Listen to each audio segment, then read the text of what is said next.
Welcome, my friends, to episode 2 of season 2.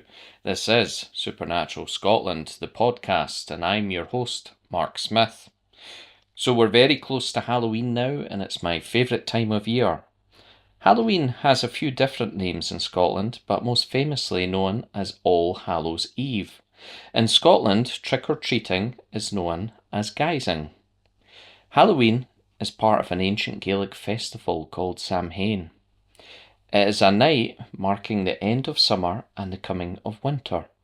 It was believed that when guisers dressed up in costumes, they would blend in with any spirits wandering during the festival, and that would keep them safe.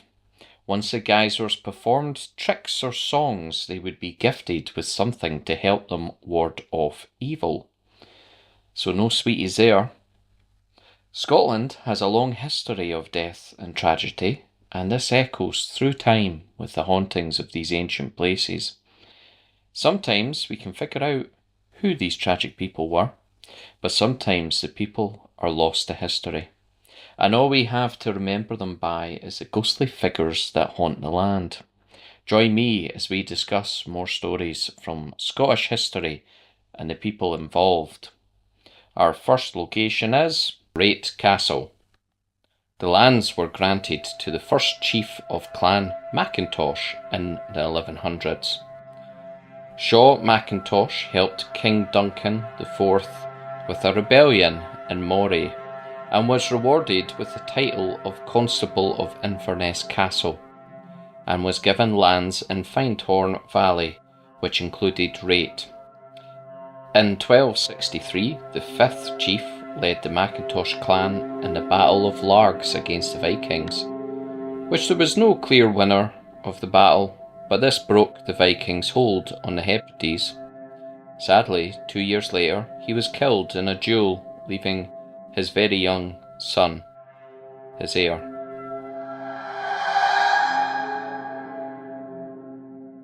The Cummings then seized this opportunity and took the lands for themselves.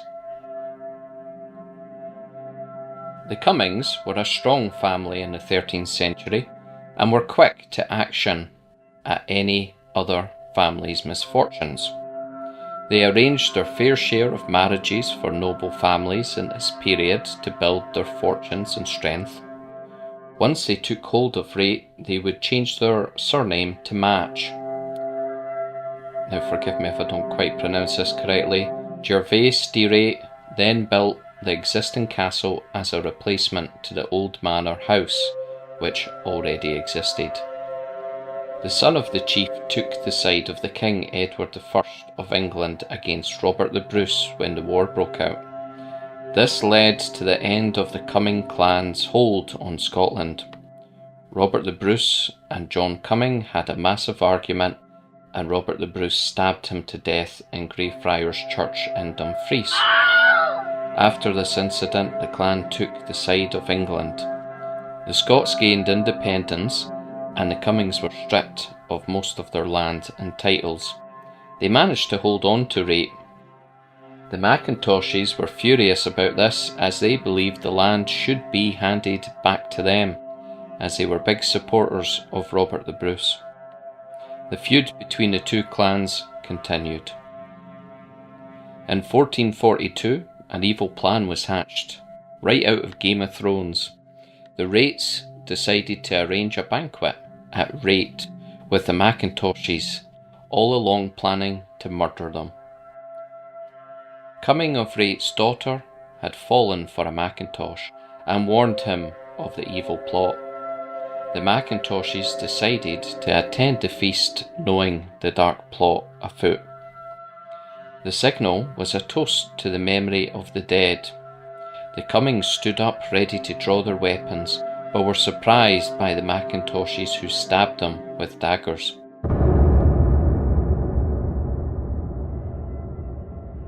The chief of Cummings escaped, and knowing his daughter had betrayed him, ran to her chamber. The poor girl hung out her window, looking to escape, when her own father used his sword to chop off her hands, and she fell to her death. It is said her ghost haunts the castle to this day. Her hands are missing, and she wears a white dress which is covered in her own blood. A very tragic end indeed. So beware when visiting this castle, in case you happen upon the poor girl, or you might just catch a glimpse of one of the many killed men over the castle's history. Our next story is less about place and more about a person. I spoke about the cannibal Sonny Bean in the first season, and today you are going to hear another infamous cannibal, christened Christie Cleek. Sounds right out a slasher movie, which is very fitting for this psychopath's story. They say his real name was Andrew Christie, and he was a butcher from Perth. There was a horrendous famine in the mid-14th century, which included floods and plagues of mice and rats. You may have heard of the Great Famine of 1315 to 1317, and this caused many reports over Europe of cannibalism. But Scotland has its very own cannibal from this period, who is more of a bogeyman than anything else. Christie was a member of a scavenging group in the Grampians seeking food. Sadly, food was of course very scarce due to the famine, and after some time of searching, one of the members of this scavenging party had an accident and died. Well, it's believed that he had an accident. You have to understand these people were desperate and starving. Christie, being a butcher, put these skills to use and created a meal out of the poor soul who died. You could say this man was lucky to die and not be part of the cannibalistic mealtime which preceded. The party then developed the taste for human flesh, having full bellies.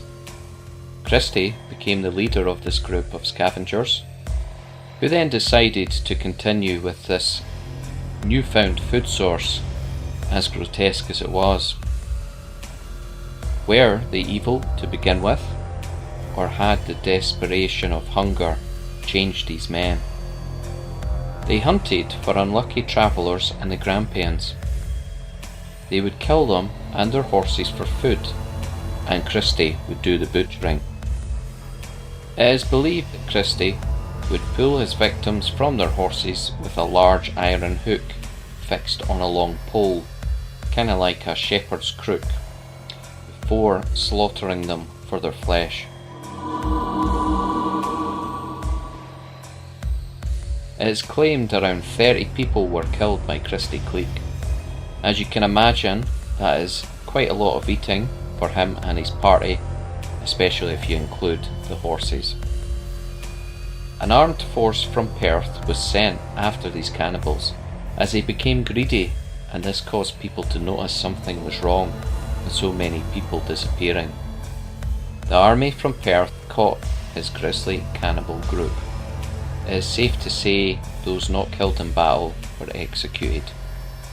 Somehow, Christie Cleek was able to escape, and it is said that he has changed his name and returned to normal life after almost being caught. It is also claimed he died many years later as a married man and a rich merchant in Dumfries. Did he continue his cannibalistic ways, just in a much quieter way, on his own, without his dead party? Well, this is one of those times the bad guy gets away. Be careful walking the Grampians, as you might just see a ghost, and that ghost may be a victim, or he may well be an evil cannibal.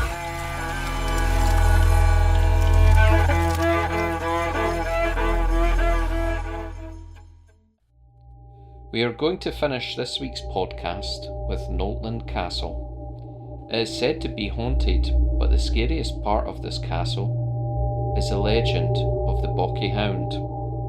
This is a ghost which lives in a hole under the stairs. If you have heard of a banshee, this is very much like a banshee. The dog howls when one of the family dies. It is said the dog was a family pet of Sir David Balfour during the 13th century. When he was returning from a hunt, he was enraged when his dog jumped up, knocking his drink from his hand. Sir Balfour was enraged by the dog's actions and killed the poor dog. Bit of an overreaction, I would say. Later, he discovered the drink was poisoned by his wife and the dog had actually saved his life. He then joined the Crusades and died while in Turin in 1270.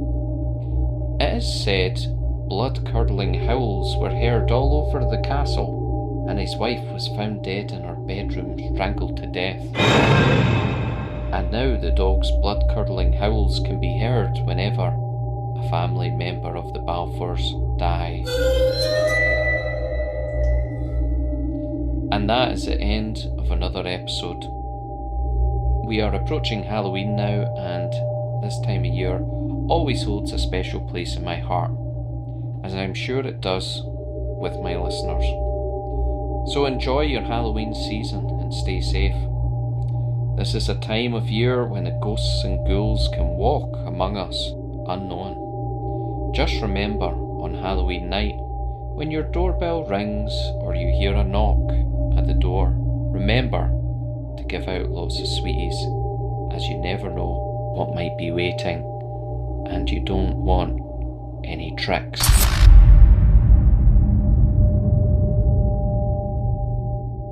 Goodbye for now, and happy Halloween.